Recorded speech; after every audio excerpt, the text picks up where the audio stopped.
The First Dornish War, in A Song of Ice and Fire, Part 2.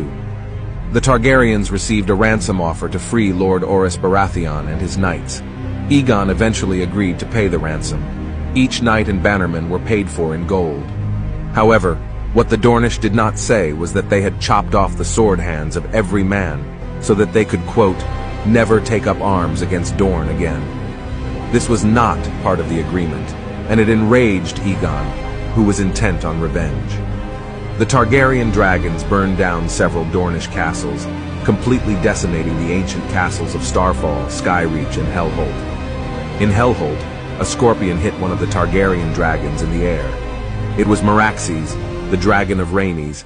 The scorpion bolt had pierced him right in the eye, causing both dragon and rider to fall to their doom. Her brother, King Aegon, and her sister, Queen Visenya, were consumed with grief, a period of time known as the Dragon's Wrath. The Targaryens burned every Dornish stronghold at least once, with the exception of Sunspear and its Shadow City, perhaps fearing Princess Maria had purchased some weapon to slay dragons with. Aegon and Visenya also placed bounties on the heads of Dornish lords, who in turn placed bounties on the Targaryens and their allies. Half a dozen Dornish lords were successfully assassinated, though only 2 of their killers ever lived to collect their bounties. King Aegon was faced with assassins as well, in the streets of King's Landing, and would have died if it wasn't for Visenya's intervention. Visenya told Aegon that he needed guards to protect him, and Aegon pointed to the already existing guards. She grabbed a dagger and slashed at him, drawing blood, pointing out that they were not fast enough. Aegon relented. Visenya chose the men herself, deliberately fashioning them after the Night's Watch, thus creating an order of warriors that would come to be known as the Knights of the Kingsguard. Although Dorne was a blasted, burning ruin from the Red Mountains to the mouth of the Greenblood, the Dornish remained strong. The First Dornish War would come to an end in 13 AC, though there would be many more to come. The Princess of Sunspear died, and her son, Prince Nemor, would make a peace offer to the Iron Throne, sending his daughter Daria as a peace envoy.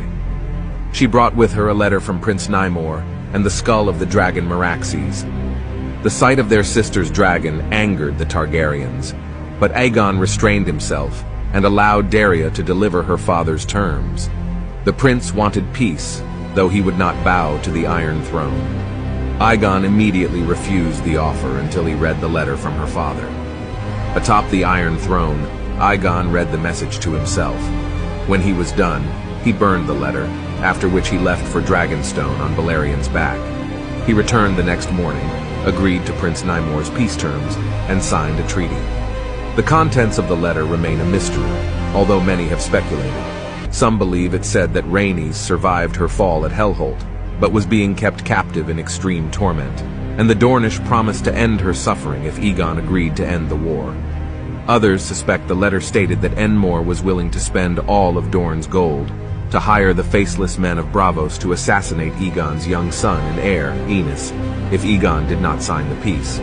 Whatever the truth may be, the first of the many Dornish wars came to an end, and Dorne remained unconquered.